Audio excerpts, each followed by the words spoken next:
말씀은 누가복음 3장 3절에서 6절입니다. 누가복음 3장 3절에서 6절.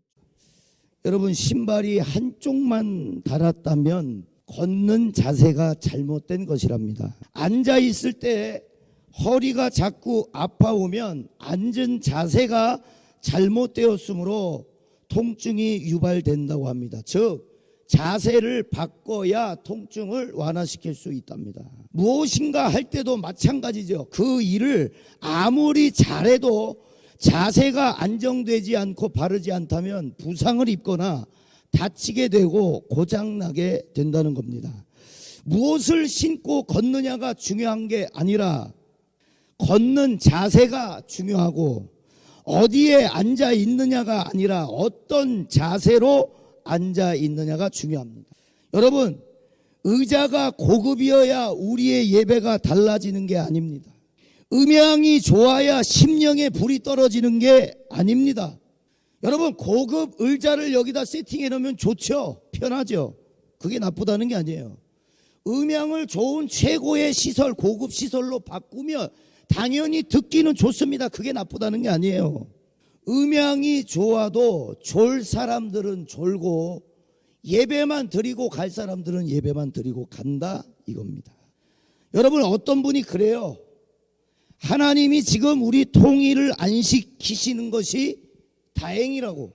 이 말이 뭘까 하고 그분의 얘기를 쫙 들어보니까, 만약에 지금 이 상태로 통일이 된다 그러면 뭐 할 것 같으세요? 여러분 같으면 대형 교회들마다 자리 싸움 할 겁니다. 거기 가갖고, 야, 요 지역은 우리가 담당한다. 그래가지고 뭐 넣겠어요?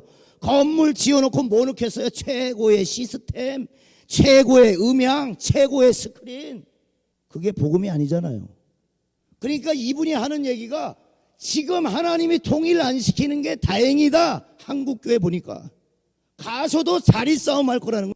서로 어디다, 어떤 지역에다가 음향은 뭘로 넣고. 우리 청년부의 총무가 정혜주 집사님인데, 정혜주 집사님이 이제 자기 지인, 친구랑 같이 이야기를 나누다가 우리 경암교회 청년부가 수련회를 간다 이런 얘기를 아마 했는가 봐요.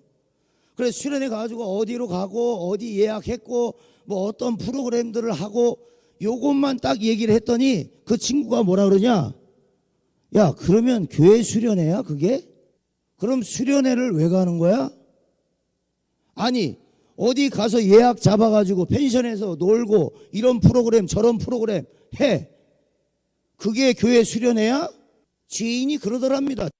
그러니까 뭐가 다르냐는 거예요. 그게 놀러 가는 거나 교회 수련회나 뭐가 다르냐는 거예요. 여러분, 한 끗 차이입니다. 교회의 모임과 세상 모임은 한 끗 차이예요. 한 끗 차이. 예배가 있느냐 없느냐, 여러분의 삶에서 예배가 있느냐 없느냐, 그 차이인 거죠. 그 차이. 세상 사람과 달라요. 우리가 더 악랄해요. 더 악랄해. 더 교만하고. 그게 우리의 모습의 한 끗 차이라는 거예요. 한 끗 차이. 요번에 제가 청년부 수련회 처음으로 나가봤어요. 외부로. 그래서 완주에 한 펜션을 잡아가지고 14명이 수용할 수 있는 자리를 잡았습니다. 그리고 이제 그 주간 금요일날 우리가 청년부 수련회를 했거든요. 그리고 화요일 수요일쯤에 기도를 하는데, 하나님, 교회에서 드리는 게 아닌데 이 청년들이 은혜 받을 수 있을까요? 교회 분위기가 안 날 텐데, 거기는 아침부터 계속 쭉 프로그램을 돌리고 이렇게 저렇게 재밌는 프로그램들을 만들어냈는데, 결국에 중요한 것은 저녁 시간에 집회인데, 예배인데, 하나님, 교회에서 드리는 게 아닌데 거기서 예배 분위기가 날까요? 제가 그런 염려의 기도를 했어요. 교회 분위기가 안 나면 어떡하지? 정말 해주 집사님의 친구의 말처럼 그게 그냥 놀러 가는 것과 뭐가 달라? 이게 될까봐 참 걱정이 되더라고요. 그런데 하나님이 알려주신 것은 딱 한 가지예요. 그 이름이 더 펜션 퍼스트였거든요. 펜션 이름이. 하나님이 더 펜션 퍼스트를 가지고 계속 기도하게 하시더라고요.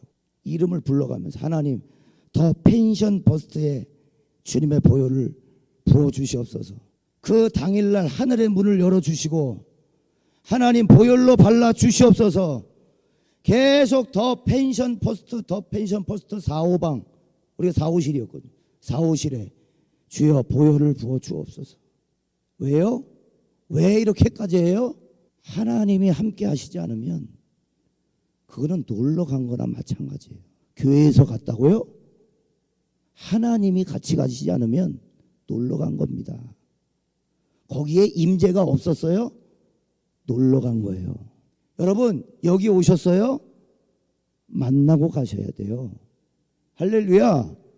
그냥 돌아가시면 여러분 시간 낭비한 거예요. 만나고 가셔야 됩니다. 하나님의 음성을 듣고 가셔야 돼요. 아멘인가요?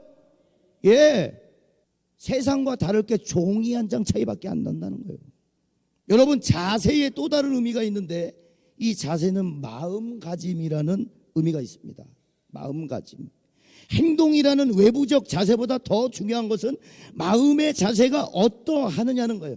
그러니까 행동은 결국에 마음에서 나온다는 겁니다. 그만큼 행동의 자세도 중요하지만 이 마음의 자세는 더욱 중요하다는 거죠. 그래서 잠언 4장에 지키려거든 뭘 지켜라? 마음을 지켜라. 이는 생명의 근원이 이에서 나기 때문이라. 여러분은 자세가 어떻습니까? 어떠한 마음의 자세를 가지고 계십니까? 어떠한 마음으로 예배당을 나오십니까? 지금 우리가 취할 자세는 그럼 뭡니까? 열심히면 되나요? 열심히 하는 사람이 어디 있어요? 다 열심히 하지. 열심히 교회 나오고 열심히 봉사하고 열심히 시간 맞춰 성전을 드나드는 열심히 있는 사람들에게 오늘 본문에 요한이 칭찬도 아니요 격려도 아니요 위로도 아니요 뭐라고 얘기해요? 회개하라예요. 회개하라. 죄 사함을 얻게 하는 회개의 세례를 지금 외치고 있다는 거예요. 회개는 헬라어로 메타노이아, 무슨 뜻이냐? 마음을 바꾸다라는 뜻입니다. 잘 가고 있는 사람 보고 가던 길을 바꾸라고 해요? 아니죠. 잘못된 길을 가는 사람 보고 길을 바꾸라고 하죠. 오늘 본문의 세례 요한의 선포는 여러분 하나님을 모르는 불신자들 향한 게 아닙니다. 이 회개의 말씀은 성전을 출입하고 누구보다 하나님 말씀을 잘 아는 신자들에게 하는 외침이었어요. 즉 우리에게 하시는 말씀이 지금 세상 사람에게 하는 말이 아니에요. 하나님은 세상을 바꾸시지 않습니다. 로마서 1장 28절에 또한 그들이 마음에 하나님 두기를 싫어하며 하나님께서 그들을 그 상실한 마음대로 내버려 두사 합당하지 못한 일을 하게 하셨으니 하나님은 세상을 바꾸시지 않아요. 오히려 내버려 두세요.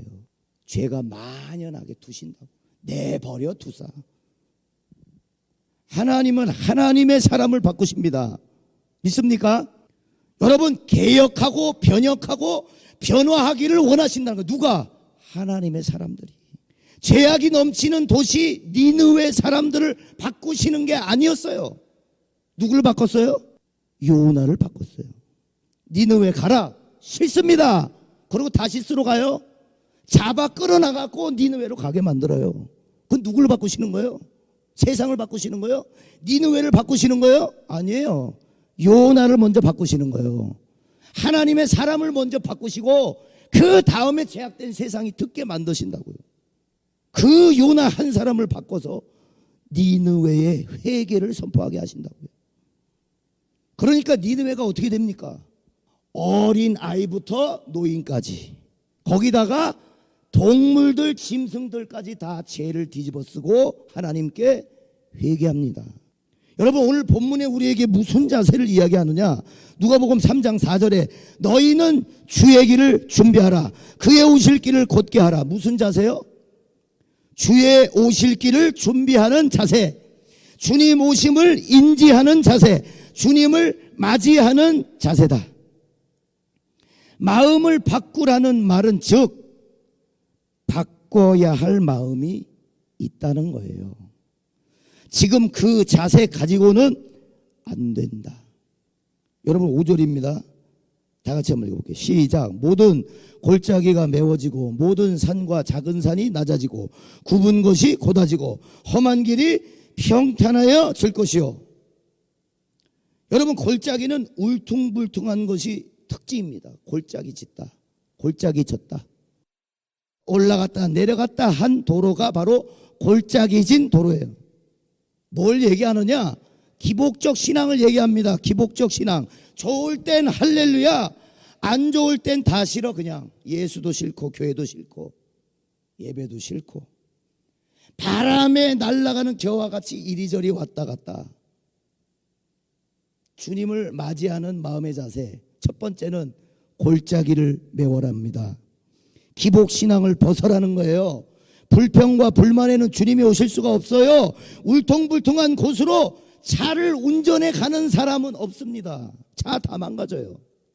그런데 그런 도로를 만들어 놓고 그런 마음의 자세를 가지고 주님 오소서, 차 다 망가진다니까요. 울퉁불퉁한 곳은 안 가요. 차주가 그 도로를.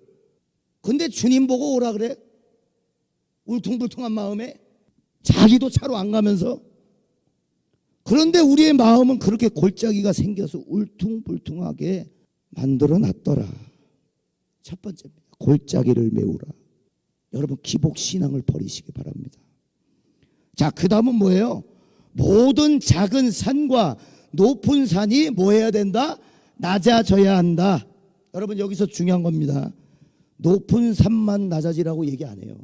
높은 산과 낮은 산이 다 낮아지는 거예요. 거기엔 어린아이도 어른도 낮아져야 되는 거예요.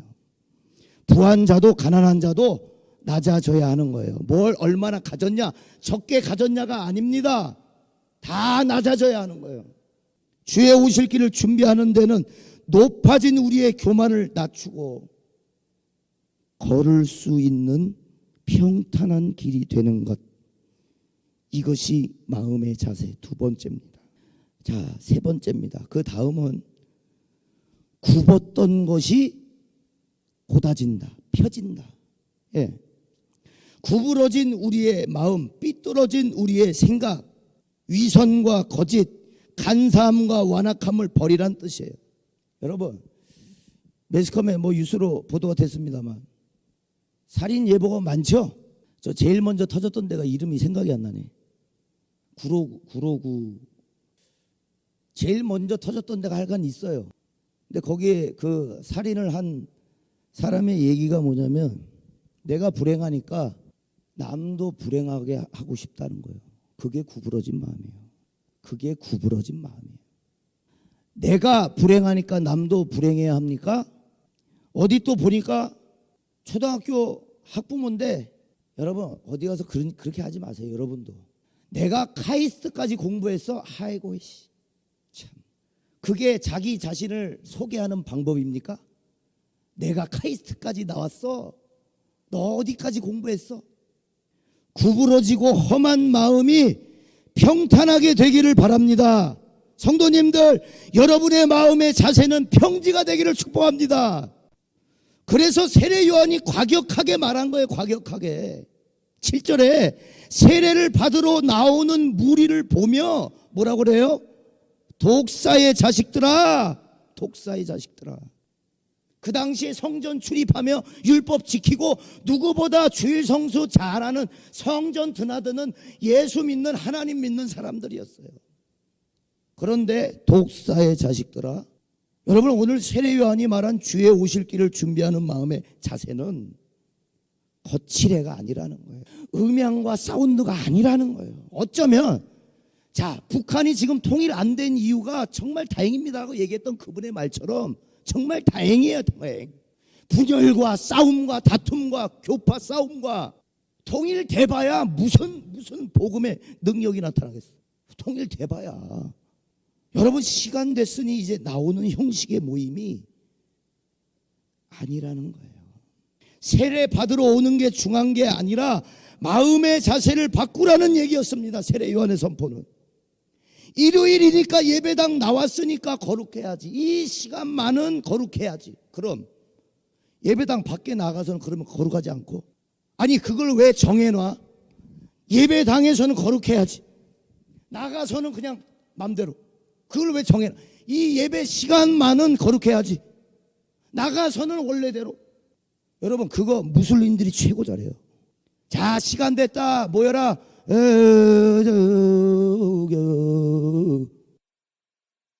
하고 나가요. 그거 세상 종교가 제일 잘한다니까요. 그 공간에서만 하는 거, 그 시간에서만 하는 거, 그 세상 사람들이 더 잘해요. 봐요. 믿는 신자니까. 세례는 종교 의식이니까 믿는 신자로서 당연히 나오는 거예요. 당연히. 예식이니까. 그런데 나오는 게 중요한 게 아니라 나오는 자세가 중요하다. 여러분 우리 교회는 어떤 자세를 취하고 있습니까? 지금의 이때를 어떤 자세로 예배하시겠어요? 어떻게 살아가시겠어요? 우리는 주의 오실 길을 어떻게 준비하시겠어요? 여러분 의자 타령하겠습니까? 시간 타령하겠어요? 장소 타령하겠어요? 여러분 졸다 가실 겁니까? 여기서 여기 와가지고는 집에 불 켜놨나 안 꺼놨나, 불 켜놓고 왔나 안 꺼놓고 왔나, 오만 가지 잡생각을 여기서 하고 계세요. 왜요? 왜? 집에서도 안 하는 걱정을 왜 여기 와서 하고 계세요? 여기 와서 평소도 안 하는 그 염려를. 그게 주님 오심을 준비하는 자세냔 말이에요. 여기 나와 있는 게 다냐는 말입니다. 여러분 최근에 여러분 이것은 제가 받은 거기 때문에 여러분들이 취하셔도 좋고 여러분들이 듣고 흘리셔도 좋아요. 기도를 하는데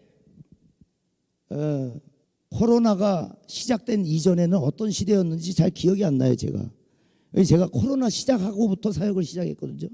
그래서 1월 1일부터 제가 20년 1월 1일부터 사역을 시작했는데 그 전에는 어떤 시대였는지 모르겠어요. 그런데 하나님이 다 그런 마음을 주세요. 코로나라고 하는 우리가 이 시대 끝났다는 거예요. 23년도 이 반년을 기준으로 6월 7월 이 기준으로 코로나 시대가 갔다는 거예요. 그럼 지금은 뭡니까 하나님? 바뀐 시대예요. 완전히 바뀐 시대. 여러분 느끼시게 될 거예요. 23년도 이 반년을 기준으로 전혀 다른 세대가 나올 겁니다. 전혀 다른 시대가 올 거예요. 말라기서 4장 5절과 6절에 환난의 때가 오기 전에 내가 엘리야를 보내리니 아비의 마음을 자녀에게로, 자녀의 마음을 아비에게로 돌이키리라. 그 예언의 성취가 누굽니까? 오늘 세례 요한이에요. 뭘 고백하고 있어요? 회개하라. 천국이 가까이 왔느니라. 할렐루야. 말라기서 이후에 여러분 하나님이 얼만큼 쉬셨는지 아세요? 400년을 쉬셨습니다. 400년을 침묵하셨어요. 그리고 모든 신도들에게 하나님을 섬긴다고 하나님 백성들에게 회개해. 마음을 바꿔. 그 자세 안 돼. 그걸 선포하고 있는 거예요. 왜? 주의 오실 길을 준비하는 자세가 아니다. 예배 나오면 되는 줄 알았어. 성전 출입하면 되는 줄. 여러분 이제 그런 시대는 갔어요. 내 집은 뭐하는 집이라? 만민이 기도하는 집이라. 근데 뭘로 만들었다고요? 너희가 강도의 소굴을 만들었다. 회개해야 됩니다. 여러분 세례가 중요한 게 아니에요.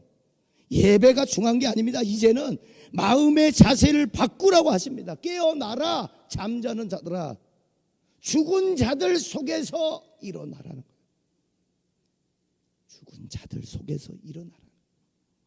주의 오실 길을 준비하기 위해선 이래선 안 된다. 그것 가지고는 안 된다. 그 마음 가지고는 안 된다. 주일에 나와 순서에 맞게 종교 예식하는 정도 가지고는 안 된다.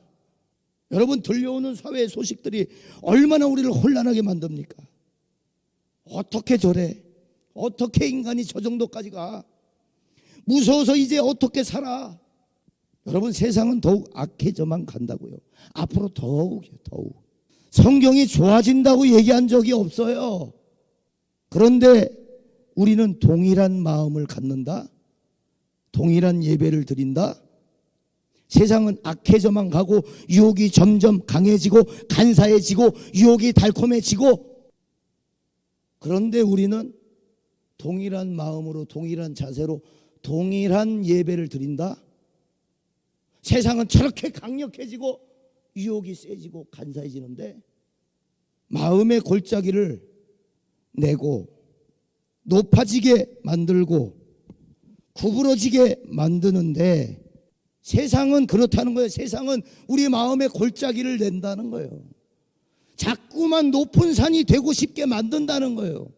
자꾸 구부러지게 만든다는 거예요. 그런데 우리가 동일한 마음, 동일한 자세, 동일한 예배를 드린다. 여러분 아까 말씀드렸죠. 시대가 바뀌었어요. 이 23년도 반년을 기준으로 완전히 새로운 시대가 됐대요. 그건 좋은 의미가 아닙니다. 시대가 바뀌었다는 거예요. 여러분 누가복음 3장 8절에 오늘 본문입니다. 세례 요한이 독사의 자식들이라고 하고 뭐라 그러냐. 그러므로 회개에 합당한 열매를 맺고. 여러분 자세를 고치면 통증은 완화됩니다. 자세를 고치면 신발이 한쪽만 닳지 않습니다. 자세를 고치면 오래 유지할 수 있어요. 자세를 고치면 주님을 맞이할 수 있습니다. 새 시대를 맞이하는 성도님들이여 깨어납시다. 일어납시다. 그 자세를 한번 만들어 봅시다. 그러면 그 원래에 가졌던 마음을 바꿔봅시다. 골짜기진 마음을 바꿉시다. 높은 마음을 낮춥시다. 구부러진 마음을 곧게 만듭시다. 이전과 다른 새 시대에 맞는 새로운 은혜를 받읍시다. 아멘. 세수를 담기 위해 새 부대가 필요한 거예요. 여러분 새로운 사역을 하기 위해서 새로운 시대를 걸어가기 위해서는 새 포도주가 필요한 거예요. 근데 뭐다? 우리가 담을 만한 그릇이 너무 옛날 거다 이거인데 너무 옛날 거다. 오래 쾌쾌 묵은 거, 곧 터질 거. 새 부대가 되시는 성도님들 되시기를 주님의 이름으로 소원을 드립니다. 여러분 롯데마트 가보셨어요? 롯데마트 제 딸하고 같이 이제 심심하면 거기를 이렇게 쫙 돌아요.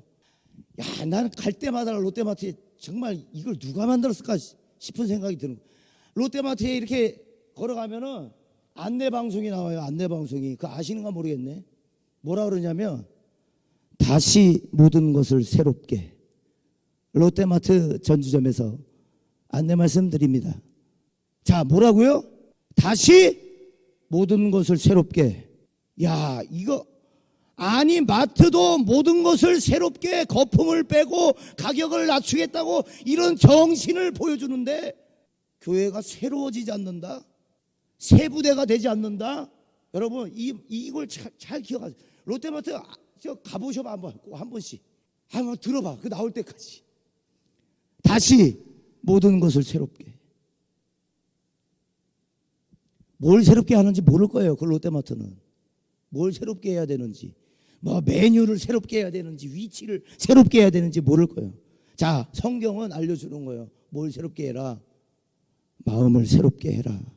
할렐루야. 마음에서 나오기 때문이다. 마음에서. 모든 것을. 여러분 그러면 주의 오심을 준비하는 우리가 취할 자세는 인정하는 자세입니다. 자, 한번 따라해 보세요. 인정하는 자세. 네, 사람은 인정하기가 어려워요. 특별히 나의 약함과 부끄러움은 더욱이 인정하기가 어렵습니다. 인정하지 않고 거부하고 거절해요. 인정 안 하려고 해요. 피해버리거나 회피해요. 마음을 바꾸라고 했을 때 바꿔야 할 마음이 있구나. 이것을 인정하는 겁니다. 여러분 사무엘하 11장에 다윗 왕이 밧세바와 동침하고 밧세바가 임신을 합니다. 그 임신한 것을 가리기 위해서 밧세바의 남편 우리야를 장군이었던 우리야를 전쟁의 최전선에 보내요. 그리고 죽게 만들어요. 왜요? 자신의 죄를 감추기 위해서.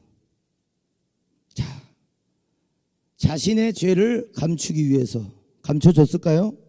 자, 사무엘하 12장에 보니까 여호와께서 나단을 다윗에게 보내신이에요. 여호와께서 나단 선지자를 다윗에게 보내셨더라. 그걸로 시작하고 있어요. 자, 시작하는데 자 뭐라 그러냐. 나단 선지자가 다윗 왕이요. 하나 이야기를 해드릴게요. 한 도시에 부자가 있고 가난한 사람이 있는데, 부자는 양과 염소가 풍족한 사람입니다. 그런데 가난한 사람은 양이 한 마리예요. 그것도 애지중지 키우고 있어요. 그런데 갑자기 어느 날 귀한 손님이 왔어요. 근데 이 부자가 대접을 하고 싶은데 자기 양과 염소로 대접하지 않고 가난한 사람 양으로 대접했습니다 라고 하는데, 말이 끝나기가 무섭게 다윗이 얘기합니다. 사무엘하 12장 5절에 다윗이 그 사람으로 말미암아 노하여 나단에게 이르되 여호와의 살아계심을 두고 맹세하노니 이 일을 행한 그 사람은 마땅히 죽을 자라. 야, 그 부자 죽어야 된다. 하나님의 이름으로 반드시 죽어야 된다. 자, 7절입니다. 나단이 다윗에게 이르되 당신이 그 사람이라. 당신이 그 사람이라. 손을 떨기가 참 쉽습니다. 가정에서도, 직장에서도, 개인적인 삶의 자리에서도 위선을 떨기가 참 쉬워요. 그렇죠? 여러분, 다윗 왕이 보통 왕이에요? 이스라엘 왕이에요. 2대째 왕이에요. 사울 왕이 다 죽고 사울 왕 가족들도 다 처리하고 다윗이 그 당시의 권세와 이 영향력이 어마무시했어요.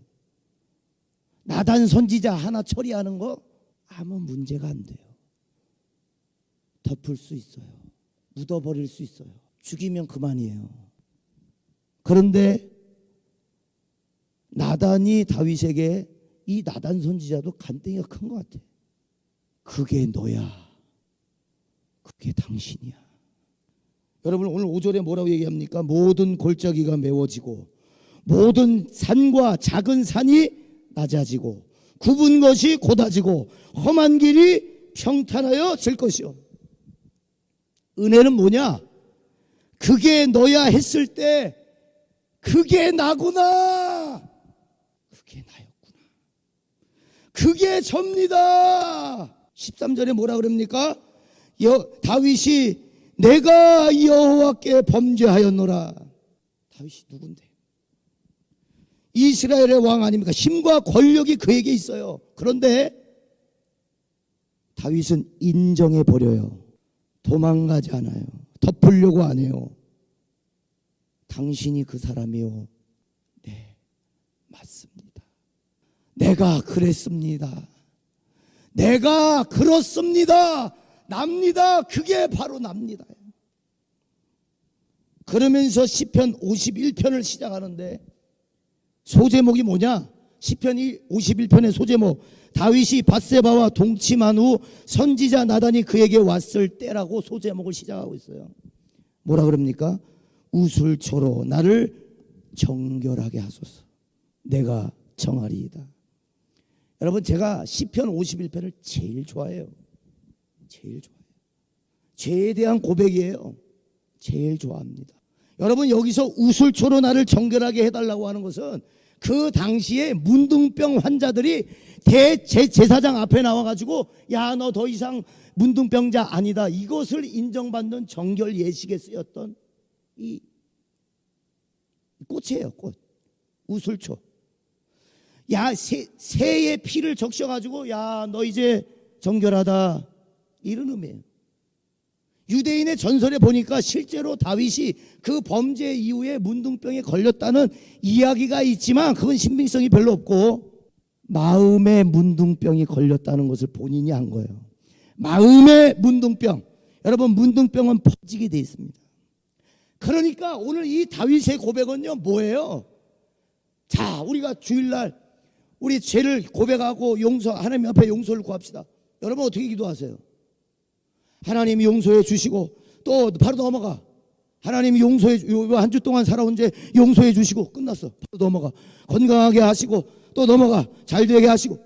여러분, 용서를 구하는 기도만 적어도 1시간 반은 이상 할 수 있어. 지금 다윗이 한 고백이 하나님이 용서하시고 끝입니까? 뭐라 그래요? 자기 자신을 지금 문둥병자로 보고 있는 거예요. 우술초는 문둥병자들 정결 예식에 쓰였던 꽃이에요. 근데 그걸로 나를 정결하게 해달래. 정결하게. 나는 문둥병자니 나를 고쳐 주옵소서. 나의 죄를 씻어 주옵소서. 내가 눈보다 더 희리다. 자, 10절에 시편 51편 10절에 하나님이여 내 속에 정한 마음을 창조하시고 내 안에 정직한 영을 새롭게 하소서. 여러분, 이 새롭게 하소서를 주목하세요. 새롭게 하소서는 건립하다, 중수하다라는 뜻이에요. 그러니까 자기 자신을 문둥병자로 볼 뿐 아니라 뭘로 봤어요? 이스라엘에 파괴된 예루살렘 성전으로 본, 건물로 본 거예요. 건물로. 나 다 무너졌습니다. 새롭게 하소서. 다시 모든 것을 새롭게. 롯데마트의 그 안내방송과 같이. 자, 새롭게는 뭐예요? 건립하다, 건설하다. 자, 11절에 나를 주 앞에서 쫓아내지 마시며. 여러분들이 회개의 기도를 할 때 하나님 한 주 동안 살아온 거 용서하시고 뭐 그 다음에 나를 주 앞에서 쫓아내지 마세요. 이런 기도 하시는 분, 하나님에게서 나를 쫓아내지 마세요. 당신의 성령을 내 안에서 끊지 마세요. 여러분, 이 기도가 엄청난 기도입니다. 다윗이요, 단순히 나요, 내가 그랬소, 내가 그 사람이오가 끝이 아니에요. 성경에 보니까 침상을 적시고 자신의 죄에 침상을 적셔서 하나님, 문둥병자입니다. 나 건물입니다. 다 무너졌습니다. 당신이 세우십니다. 나를 건설해 주옵소서. 그리고 뭐예요? 나를 쫓아내지 마소서. 12절에 주의 구원의 즐거움을 회복시켜 주시고. 이건 뭐냐면 만회할 기회를 요구하는 겁니다. 여러분, 만회할 기회를 하나님 앞에 요구하세요? 용서해 주세요 하고 끝나잖아요. 주의 성령을 내게서 거두지 마시고 하나님 부디 제발 다시 한번 만회할 기회를 주소서. 그런 기도하시는 분이 어디 있어요? 여러분, 세례 요한의 외침, 회개하라 천국이 가까이 왔느니라. 마음을 바꾸라는 말이었다고 했습니다. 즉 지금 그 상태는 안 된다는 말이요, 반드시 바뀌어야 할 마음이었다는 거예요. 우리의 상태가. 여러분이 이것을 인정하는 데부터 시작합니다. 주님의 오실 길을 준비하는 것은 이것을 인정하는 거예요. 인정하는 거. 내 마음을 바꿔야 되는구나, 그게 나구나, 그게 나였구나를 먼저 시작하는 거예요. 인정부터 시작하는 거예요. 인정부터. 그게 접니다. 말씀을 정리합니다. 모두가 바람과 같이 어려우면 이리 버리고 저리 버리는 게 신앙이에요. 우리의 삶을 여러분 돌아보세요. 제일 먼저 포기하는 게 신앙 아닙니까? 환경이 더 중요하고 상황이 더 중요하고 내가 손해볼 게 더 중요해서 갈대같이 휘적거리는 것이 우리의 모습입니다. 아무것도 아닌 것 가지고 내가 누군데, 내가 어디 나왔는데, 내가 얼마나 배웠는데, 아무것도 아닌 걸 알면서도 낮추지 못하는 인간의 높은 마음, 구부러져 펴질 생각이 없는 위선과 거짓, 들춰내심은 회개할 기회지만 우리는 못 본 듯이 또 덮고 묻고 덮어내고 묻어내고 덮어내고, 결국 내가 한 것이 아닌데요, 저 하와가 먹으라고 했는데요. 누구예요? 아담이에요. 그게 우리의 모습이에요. 그게 우리의 모습입니다. 저 하와가 먹으라 그랬는데 구부러졌어. 책임지는 사람은 없어. 다 네 탓이고, 잘 되면 내 탓이고. 우리가 바리새인과 사두개인들과 다른 게 뭡니까? 우리가 종교 지도자들과 다른 게 뭐예요? 율법 준수, 걔네가 더 칼같이 지켰어요. 성전 봉사 11조, 여러분 말도 하지 마세요. 집에 들어오는 물품까지 11조를 드렸던 게 바리새인과 사두개인들입니다. 집에 핸드폰이 들어왔어요? 그거 쪼개가지고 11조 내는 게 바리새인들이에요. 여러분, 주의 오심을 준비하는 것은 종교 예식으로 할 수 없습니다. 골짜기는 메워져야 하며 높은 산은 깎아져야 합니다. 구부러진 것은 펴야 돼요. 이것을 인정하라는 거예요. 회개하라. 천국이 가까이 왔느니라. 회개하고 회개에 합당한 열매를 맺으라. 인정하세요. 하나님 앞에서. 그게 접니다. 하나님 골짜기 진 마음, 그게 접니다. 하나님 높은 산이 그게 접니다. 구부러진 그 마음이 저예요. 접니다. 나를 주님 앞에서 멀리하지 마시고 주의 성신을 내게서 거두지 마소서. 주의 그 구원의 기쁨을 다시 회복시켜 주시고 만회할 기회를 주소서. 우리 그렇게 기도합시다. 네, 우리 두 손 한번 좀 들고요. 이 나라가 이제 8.15 광복을 맞이했죠. 은혜로 맞이했어요. 은혜로. 일본이 미국한테 까불어가지고 미국이 원자폭탄 터뜨린 게 아니라 하나님의 시간표에 이제는 조선을 좀 보내야 되겠다. 자, 우리를 뭐라고 얘기합니까? 제사장 나라라고 해요. 전 세계에 이만큼 선교하는 나라가 없어요. 미국 다음이라고 하지만 인구 수로 보면, 인구 비례로 하면 대한민국이 선교사를 최고로 많이 파송한 나라입니다. 무엇을 기도하느냐면, 여러분, 바뀐 시대라는 것을 기억하세요. 바뀐 시대에는 바뀐 은혜가 필요해요. 새로운 은혜가 필요하다는 거예요. 세수를 부어주고 싶지만 오늘 받아낼 수 있는 그릇이 너무 헐었어. 다 옛날 거 낡았어.